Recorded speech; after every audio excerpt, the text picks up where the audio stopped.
الدرس 17 من دروس بيان بلوغ المرام من أدلة الأحكام. عذروني اليوم راني تعبان، أكثر من 4 ساعة ما نمتش صافي، ولكن أكثر من 4 ساعة يفك ربي. السبب هو حوارات في هذا الصيف بمناسبة الجنازة. الحمد لله كيف درت كاين خدمة الحوار مفتوح متعب للغاية، مفرح يعني جالس نطاس ديبا اوفير لا يسعد فينا الطاس، ولكن من حيث الارهاق عنده بالضبط كيف لا قد وضع كرسيات صافي كاع عذروني تحملني كيما راني ان شاء الله من خلال الوجوه الكريمه الفاضله هذه ان شاء الله تجبد الطاقه لنرجس وذنون في حدود الطاقه نشرتنا والعيشه يا رب سبحانه عز وجل من خلال الحديث عن بعض الاحكام المتعلقه بالقنوت وسجود السهو. طيب بسم الله الرحمن الرحيم. ثم زورث نهضر في القنوت. القنوت كيتمثل المقصود بالقنوت الدعاء تسلم دعاء القنوت يتسلين اما بعد صلاه الصبح او بعد صلاه الوتر. ثاني الدعاء اللي يخدم الائمه يخدم يدسن وينقرص دعاء القنوت هو الدعاء، ولكن يتمثل سمحتي صار هناك شبه اجماع بين العلماء على استحباب دعاء القنوت. استحباب معناه مستحب باش مثلا يخدم دعاء القنوت. قبل تذكر بعض الاحكام نداول بعض الاحاديث عن انس رضي الله عنه وارضاه ان النبي صلى الله عليه وسلم قانت شهرا يخدم القنوت يتك الدعاء بعد الركوع يدعو على احياء من احياء العرب ثم تركه. الحديث الصحابه متفق عليه يسفره الامام البخاري والامام مسلم. على سبك ناس إناكي في كاد الشهادين نسبي النبي صلى الله عليه وسلم يقيم ويقول يخدم دعاء القنوت يذاعوا بعض أحياء العرب. الكتب بذلت بعض الأحياء منها حي رعل، حي عصية، حي ذكوان، ذي القبائل ذي ذرنان. يدعو يسأل النبي صلى الله عليه وسلم أقول ثم تركه يعني يغال يحبس الله.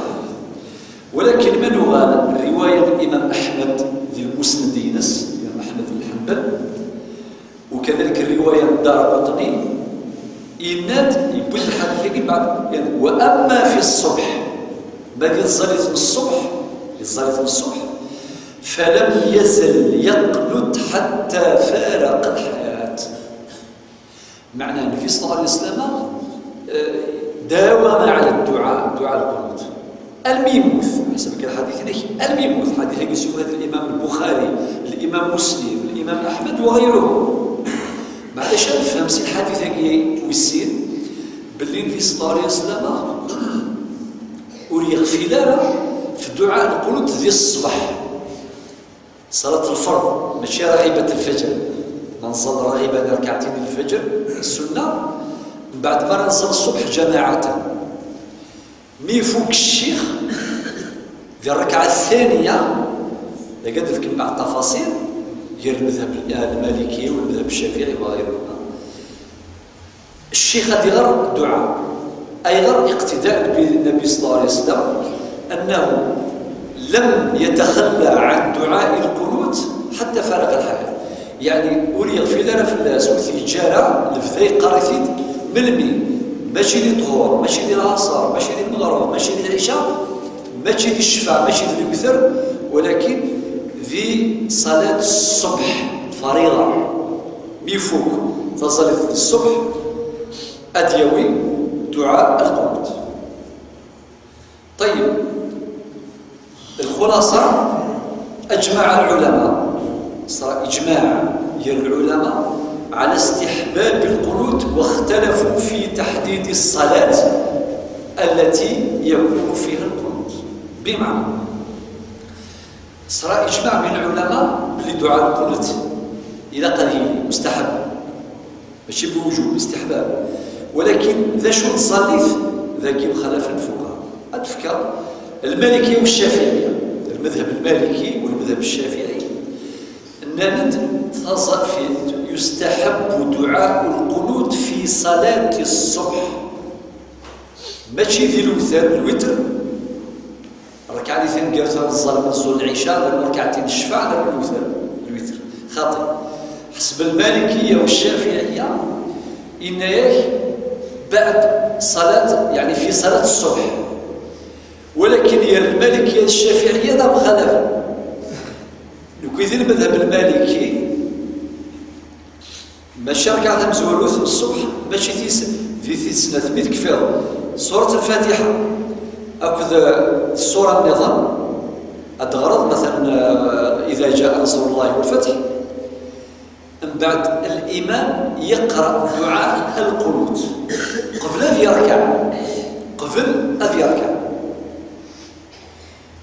ولكن ذي الشافعية لا، هذه صدر كانت مزورة الصبح، هذه صار في السناث، هذه غير الفاتحة ثسورة. من بعد هذه يركع ميديو يسير الركوع، الرفع من الركوع ذينا أديني اللهم اهدني فيمن هديت، وعافني فيمن عافيت، وتولني فيمن توليت. الدعاء إلا وأن الإمام يقرأ والمأمومون يعني قال زاد في رسالة آمين يقول وسيل، إلا وأن يجهرون اللهم اهدني فيمن هديت آمين، وعافني فيمن عافيت آمين، وتولني فيمن توليت آمين. بدني غير كيفاش نتقلي قال وليت كانت الحرمين الشريفين خاصة في صلاة التراويح اللي نزرع الشيخ سديس الله يذكره بالخير، الشيخ الحذيفي، محمد أيوب، يعني أئمة الحرمين الشريفين ميدي غرا الدعاء جهرا وتصدر الله شد قرن آمين آمين آمين إلى آخره. صافي جماعة الخير وقيت الدعاء من نجمع كل الأحاديث أن دعاء القنوت مستحب. صافي النادي المالكية والشافعية من مالي دعاء القنوت ذي تصلي ثم الصبح، ولكن خلافية المالكية والشافعية النادي المالكية معظم الفقهاء المالكية أن أتي تغرد سرا بعد الركعة الثانية، يعني بعد قراءة الفاتحة أو كذا السورة الثانية. وطبعا هناك من العلماء المالكية من أجاز باش تتغرد جهرا. الشافعية اللي تتغرد بعد الرفع من الركوع من الركعة الثانية، مثل الركعة الثانية ترفض إيمان يسير الركوع أتغرد دعائي اللهم اهدني فيمن هديت إلى آخره. الحنفية المذهب الحنفي قالوا بدعاء القنوت في صلاة الوتر،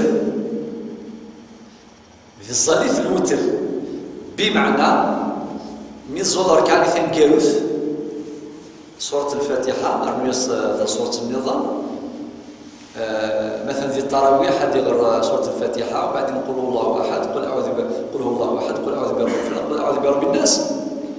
أم بعد أذ يركع ميد يرفع من الركوع يكردك نسي الركوع قبل هذا يسجد ذينا أذين الدعاء. وصدرت الحرمين الشريفين الأدعية طويلة توصلنا 20 دقيقة 25 دقيقة من الدعاء. صافي المذهب الحنفي معنا لاحظ اللي زرم ما هي المذاهب اللي راهي مطبقة سواء في الحرمين الشريفين ولا في سائر المساجد. الحنابلة قالوا باستحباب القنوت أيضا في صلاة الوتر، ولكن الشافعية والحنفية والحنابلة وغيرهم قالوا باستحباب دعاء القنوت في الفرائض عند النوازل، ما الذي النازله تذكر بعيد الشر كاش مصيبه فتنه قيره ذينا ماشي كان ذي الصبح نغذي الوتر في جميع الصلوات.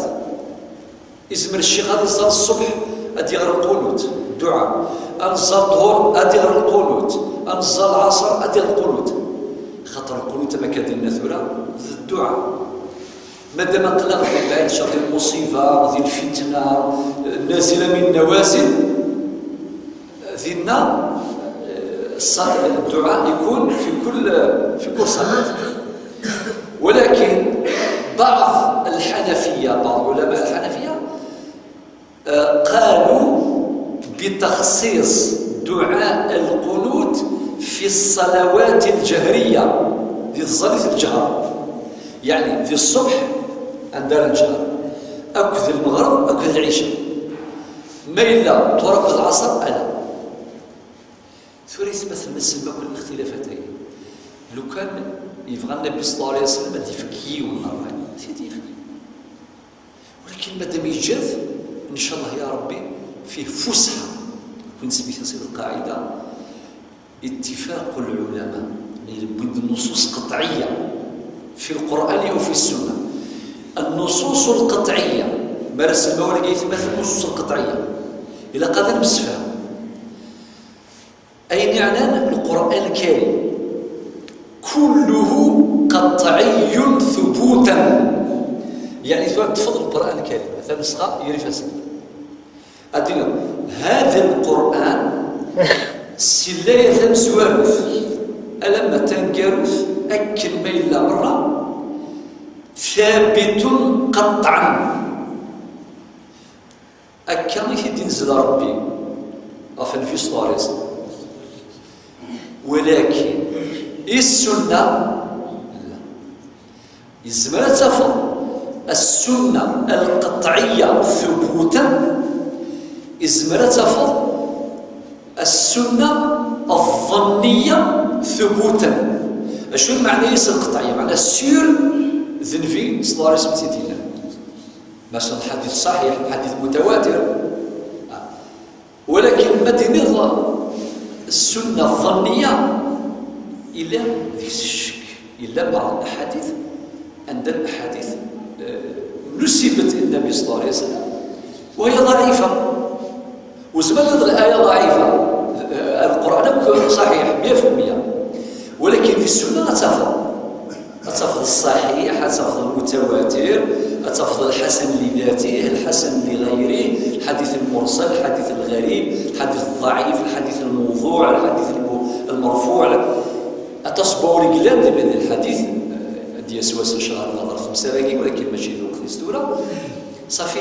لذلك كنت سميتها سوى دينا عبد الله بن المبارك اسمي سنان هذه الأحاديث الموضوعة الذي يمذان دي سيد فنفن في صلى الله عليه وسلم، وكان يسعى تمسلايتي كارزن هضر تعرف سوا ادي هو مسلايتي حتى هي يخدم هذا دا شو تيشبح كان كاثي سواق سوا اديني ينادم فيه ماشي كل غاشي السنن ماشي كل سنه غاشي يسعني غير رفالا الصغر بلن الصفين ديال الاحاديث يكروه روحه ذي الوقت اللي عبد الله بن المبارك اسمي سنان هذه الأحاديث الموضوعة أشو سنيرها الناس تعيش لها الجهابذة تعيش لها الجهابذة معناه أدي اختي ربي إرجازان إمسنوان ذنثني أرى يقدشن في السنة أتسعدين دو غرفان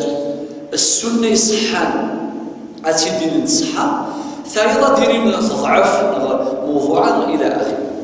لذلك ينذغ والوايض الإسناد من الدين ولولا الإسناد لقال من شاء ما شاء. السند معنى السند معنى ذوال يفنن في الصح ذوال يسنفن خطر بين قوسين تفرض بين الجيرانة ما ديويون الخضار أكين يضرى كذا وكذا ماشي والد يسند غاثنا من نصدق نفنو فلاس مشوار سير في كيد السند في كيد الدليل أسيدي تبوض الخبراكي يختار الصحة مصدر موثوق ماشي موثوق، سند متين صحيح من خاطئ، السلسلة ذهبية ماشي ذهبية، سلسلة ذهبية. هذا هو ضيو البوال في كان يهضر تيدت الفلاني يهضر تيدت يود الخبر فين يهضر تيدت وين يود الخبر فين يهضر تيدت وكاين السلسلة ذهب يصحى تيدت. لذلك العلماء عتبنا تصل شكون اللي كيفهم هذا سوتا مسكين كيثور قرا صغار كلشي لا الانترنت التليفون اسيدي كلشي لا لوجيسيال في كاس كذا وكان لي موكلي في كاس كذا مسلاين اش ديال الحديث ما يصح غير الصحراء ديال البخاري ديال مسلم راهو الخمسه السبعه نويتي ديالو يزيك يعجب واش اللي معينه هذه سفر شحال كيلومتر فضار نغف في الغمث نو في الغم يطيجي فاري اللازم احنا باش نديويو الحديث ناصر عتبنا طاس. لذلك خدام الحديث يفكسنا ربي الشرف هذا مقارن بين يطنشن في السنن النبويه. صافي فين نمسفها من حيث الثبوت القرآن كله ثابت قطعا أول ينبوي، ولكن السنة لا، ذيك السنة القطعية ثبوتا في تدينا نسير صلى الله عليه وسلم. ثم السنة الظنية إلى ذيك الظن يعني الشك ولكن من حيث الثبوت من حيث الدلالة دلالة النص على معناه ذاكي سمحتي ثلاث النصوص. أما القرآن ما السنة كيف إزمر تفضيوث الآية في القرآن قطعية الدلالة يعني المعنى سيفان. متى تكون قطعية؟ إذا دلت الآية على معنى واحد لا يحتمل غيره هي ولا المعنى إذا نفترض مثال رب سبحانه عز وجل مثال ديالنا أقيموا الصلاة إذا صلت وآتوا الزكاة إذا زكيت إلى أكل آيات كتب عليكم الصيام ربي فرض لهم الصيام يون معنى إذا يمدينا ربي في آيات المواريث ما لا ينموث إيجاد بس الإماس إيجاد ميس غير ليس الوالدين سداول السدس إذا في السا ولأبويه لكل واحد منهما السدس مما ترك إن كان له ولد. جفت دراغي أتفضل المعنى يسكلير الناس يون المعنى ماشي سين يون وكي تفسير الآية اللي عندنا ثورة ما يموت يون يجاد ميس غير ليس خاطر بين ولد ماشي مع لا قشيشه كتفهم كوني لكن عندي زوج ولاد وربع بنات سي فو. الا قد عندي 6 ولاد خاطر الاولاد معنى الدريه ابري ديتايي يعني زوج ابناء دراش اكو 4 حداين ناثو الناس الوغ ربينا ما يموت يون يجاد ميس غير ليس ولد ويجاد فافاس اكو الناس فافاس اليمس هذا هو انسيزيام في 6 كلارينات الى اخر توصل الايات كامله. ولكن انت الايات عندها الزمات تفهم ذاك الزمات تفهم ذاك والمطلقات يتربصن بانفسهن 4 طلق مرة في امساك بمعروف وتسريح باحسان والمطلقات يتربصن بانفسهن 3 قروء. كلمة القرء القرآن تسعى أكثر من معنى. إما المقصود سيس الطهر إنما المقصود سيس الحيض. المقصود الطهر عند الشافعية والمالكية واللي قالوا المقصود به الحيض الحنابلة والحنفية وكيس على الحجج ديزارغيم وكيس على الحجج إلى آخره. صفدير ربي سبحانه ما يديوث الآية تحتمل أكثر من معنى تكيف غناك لا حرج في ذلك. لذلك والسنة كيف إلا الأحاديث قطعية الدلالة يعني المعنى سيفان كليرينات إلا الأحاديث ظنية الدلالة على معنى تحتمل أكثر من معنى. غير ديما وقت مسألة مثلا باش نتقلي قال ما مخالف الفقهاء صافي دير لقى مخلف ومخلفنا راه ماشي تغنات صافي شا الشافعي ذاك هو راه دايوا الشيني دايوا راي كونتر ماشي الكونترير بغا يخدم هذا تغنات خاطئ كل يوم يسعى لي زارغيمونيس الموضوع كاين حوايج تصل ديتاي ولكن ظاهر دينيه باش نتقلق ما دير يختلف العلماء لذلك هذا العلماء اتفاق العلماء حجة قاطعة واختلافهم رحمة واسعة يقرزوا اتفاق العلماء ما كيمس لك موافقة في 100% حجة قاطعة ذي الحجة فلا يلزم ووال كفاة ما شاء تكفى ووال اختلافهم مخالفا رحمة واسعة يودي الزور ذاك اللي عزازك الزور فير الشيخ مثلا يطبق المذهب المالكي الزور فير سنة تصير مقبول ربي يتقبل يبكي لحد السعودية نهار تركيا اسطنبول نهار ذبيض السودان نهار تروحها تفضل الإمام يلحق المذهب الشافعي لا حرج صح ديال الحرمين السعودية كان ذفير الشيخ سديسي اللهم اهدنا فيمن هديت تصدق كلهم تقرا امين انا ما ندير في هذا برك تقرا امين بورتون لا تقرا لا قد غرض لك الدعاء والسلام مثلا فبالتالي اذا وتقلق راه مادام خلاف العلماء مخالف دين الامام ابن تيميه في كتابه رفع الملام عن الائمه الاعلام ديال مولاه اشكيت إذا العلماء يجي المذاهب الفقهيه يجي إلى يشرفوا الكون التجارة تسعى الجذرة هكا أكل الجذرة بعد يفور الكونيس الأغصان إنك الأغصان يجي أكل ما نشد الجذرة شد الأصل الأصليون الكتاب والسنة هذا ما كان سي بور سون الجزء سي سي سو ولا شيء يسمح فيه يضمزينا كنا كاينين ما نستعرف والو نروح دير القرآن والسنة يقول الإمام مالك والشافعي وأبو حنيفة الكتاب والسنة روح على الكتاب والسنة صافي ولا قالت تحقر في الظهيرة والفلاسفة وشرح براحتك بالمثل وضع الأدوات الباكاج سيونتيفيك وكذا بيان يقرز الحالي دير لا حرج ولكن ماشي سيثورة إذا قد نسير بساتاكي مليح يثبت طيب أسيدي ثورة مثلا بسفهام في الدعاء اكتفي بها فقط تداوي من حديث الحسن بن علي رضي الله عنهما إن الحسن بن سيد علي نظر بفلس إن علمني رسول الله صلى الله عليه وسلم حفظ كلمات